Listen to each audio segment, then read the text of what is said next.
Forcer la conscience écologique, c'est aussi l'objectif d'une compétition internationale prévue à Ben Guerir en septembre prochain. De jeunes ingénieurs venus du monde entier devront présenter des projets d'architecture durable basés sur l'énergie solaire. Parmi les participants figure une équipe de l'université Moulay Ismaïl de Meknès.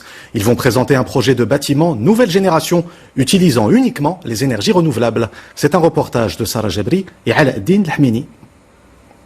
Créer, développer et innover, telle est la devise de Mehdi, Asma, Khaoula et leurs coéquipiers.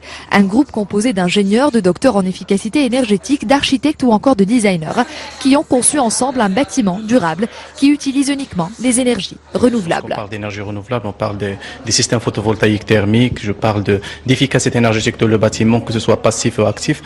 Alors notre objectif c'est de concevoir, mettre en place bâtiment, on peut dire compatible à des besoins de consommateurs marocains. En termes de tradition, en termes de conditions météorologiques. Pour la concrétisation de ce projet nommé Solarution, en référence à l'énergie solaire, une étude thermique a précédé l'élaboration du plan du bâtiment durable. Une démarche innovante qui a permis à l'équipe d'être sélectionnée pour participer à la compétition Solar Decathlon Africa.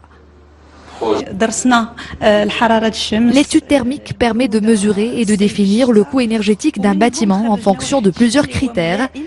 Et c'est à travers cela que nous avons réalisé le plan du bâtiment, tout en respectant le savoir-faire traditionnel. On a un rendez-vous maintenant en septembre pour mettre en place cette maison écologique avec une voiture électrique également qui fait partie du projet. Et tout ça aura lieu en septembre à Ben Guerir prochainement. Et nous espérons réussir. Rendez-vous donc en septembre prochain pour la phase finale de cette compétition internationale des bâtiments verts dans sa version africaine. Une édition pour laquelle 20 projets représentant différents pays à travers le continent ont été sélectionnés.